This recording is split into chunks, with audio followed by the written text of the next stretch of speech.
Well, October 2nd it is. Sunday midday. Just got to feed a few bales out, the 6330.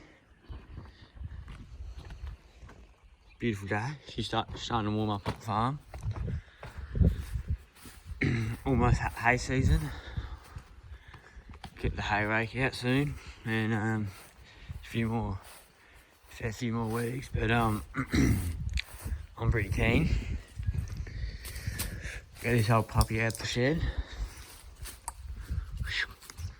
But just getting through doing the last few weeks of hay, feeding out hay. We've only got 3 bales to feed out compared to the middle of winter where you'd have like 14, for example. But we've got a 6330 start up here.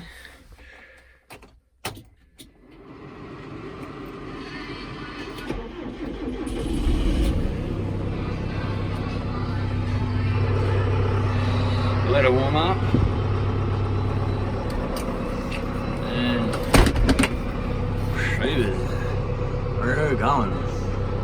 So we're hooking up this implement.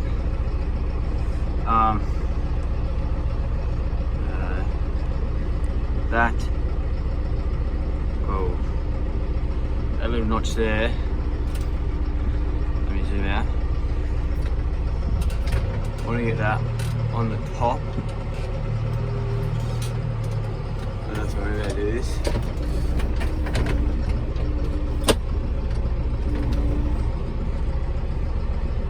It's hard to see. Once you get it, first try. And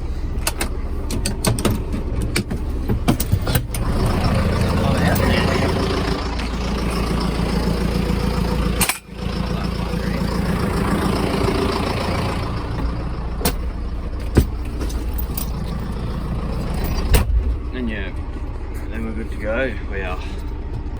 Right, so we got 3 bales in the forks right now. We're only feeding 3 out total. One's going that end of the farm, 2 are going the other end. So once we get out of it here, I'll take the top one off. One, because there's no point taking an extra 2 down the other end of the farm. And second, it's literally about to fall off. And I'm going to slow down because I do not want it to fall down in this water.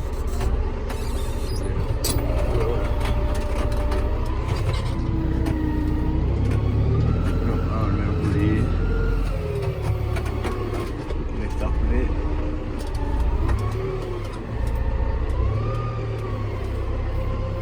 That's only just missing the water.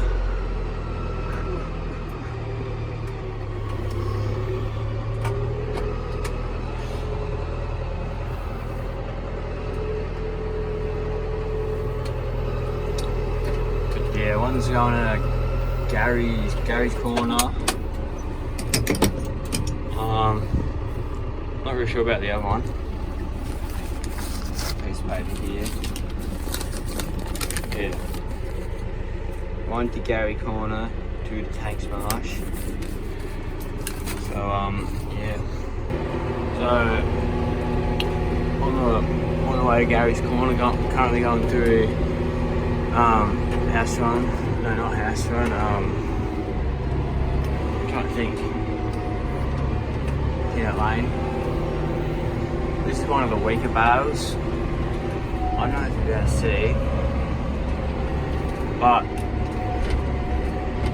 if this steering wheel is a bale, this layer here, that's starting to separate, and it could weigh down the mesh and break it. Then you got a half broken bale on your right.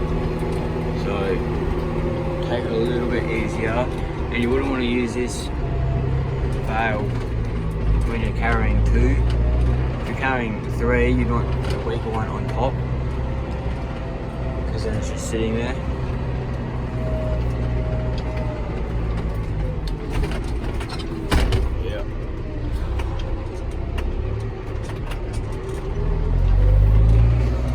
canola's looking a bit better. Still a bit thin some spots, but there will be a slight profit. That's what I was talking about the bale this winter. This is all hollow. This whole section down here is because wet. It's gotten wet. It's all broken apart. It's in the middle of the bale here. It's all sagging down. The only thing holding along is this mesh. If that breaks and you're going over bumps or going too fast, you lost half your bale there, mate. Like, but yeah.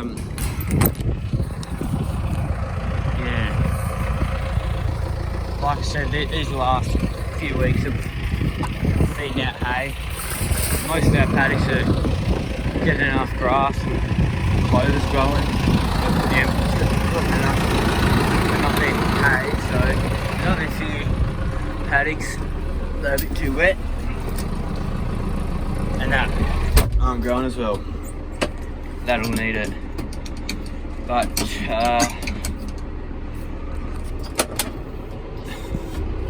yeah, pretty sure I'll feed out this bale and head back at the other two and feed them out. Yep. The cattle are hungry. They won't be getting much. Take it easy through the river, don't want that bale breaking in the water. Ooh, that'd be not good. I might dodge those paddocks. But yeah, we pretty much finished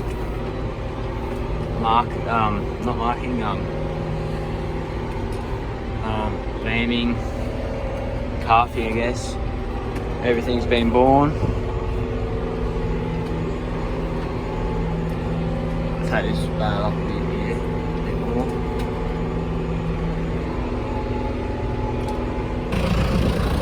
So,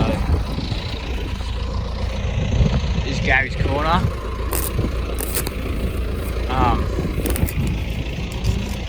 All of this section here in winter, this is all too wet. Like, we're trying to cut that rock a bit past that pile of rock there to a crossing there that it's just too wet here during winter and it got bogged, so that's what I mean. If you go too fast on the road with a weak bale, all that will just fold out. That's not even really half a bale, to be honest. Like, but yeah. So we're still in Gary's corner, but all this area here, this is all hay that's been fed over the winter. That's gotten too wet, and the livestock obviously haven't eaten it. But the thing is, feeding in the same spot over and over again gets packed with hay, especially in cattle. They chop up all the dirt and they mix it with their manure, and that just becomes absolute mess in there, and like, it's not very good spot. Nothing will grow there for a while. Nothing will grow there during at least spring. Not sure about, and then by the time it gets to summer, it's too dry and you ain't gonna get any grass growing there. But yeah, that's just one of the first world problems. Just coming through Crow paddock, we got half modern canola over there. But this year in Verl, this is one of the years where if on paper we don't have that 7,000 lambs, which most of them have twins. That's 3,000 ewes. We haven't had that many for a very long time, and almost too much. We almost didn't have enough feed for them all, but we just got through winter. yeah, but next year we'll definitely won't be having as many. But yeah, we'll be landmarking the following few days. Pretty sure it's starting Tuesday again. But yeah. In Tenant Lane. These are used lambs that were marked last week. Not sure of the exact number. Maybe a few hundred, that's for sure. Just for reference, we've got the canola there, through those trees. And if you have a look, I've got left the 2 bales out there. I don't usually leave 2 bales out when I'm feeding out, because I usually have livestock in that paddock, but because I'm only doing 1 more load, which is this last load, I decided to leave it out so I don't have to always be going through the gate. It's a lot quicker and efficient. That's what we're after here. Come through log here with the last load, 2 bales, listen bales. These bales gave me a bit of trouble looking on, because you got the if you stab it too high up, your forks are just straight through the bale and you're slowly ruining your bale, and so you got to try and your best to get it in the middle.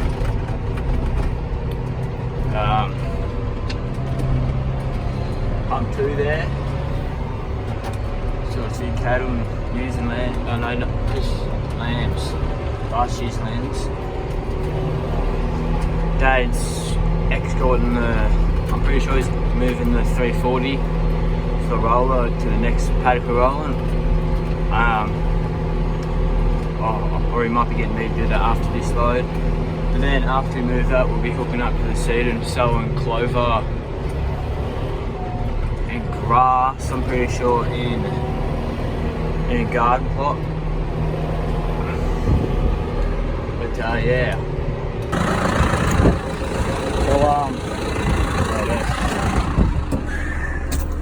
So break on, boy. No, she's stopping now. And as we come along, this does get a rough up here. This is not very good. It'll rough up around your axle.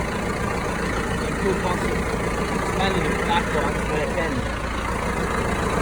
break your seals, bearing seals, and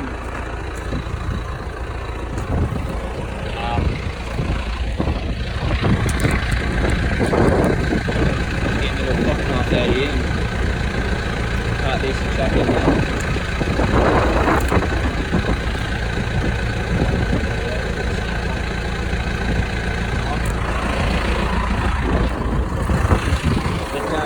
People now we're at 20 kilo bag, but we'd wire onto a 3-point linkage, saves none of the mess in the cab. And we found it last few years pretty efficient. But yeah, we got the tanks master paddock. We're feeding these bad boys out. Most cattle up here, but you can see those ones all the way down there. They really don't want here, they already know what's going on, but they're making a charge, they're trotting. So I'll feed one here and one a little bit further down there, I reckon. Spread her out a bit. So just on the way back, finished feeding out those bales. Tanks marsh. Still in tanks marsh, believe it or not. There's a bit of a bush run in there. Got Rushy Dam. We'll head back. I'll jump on one of the ag bikes and I'm gonna go looking for Dad. He's doing something with the 340. He wants me up there for sure. So I'll head back, chuck 6330 in the shed and let's go.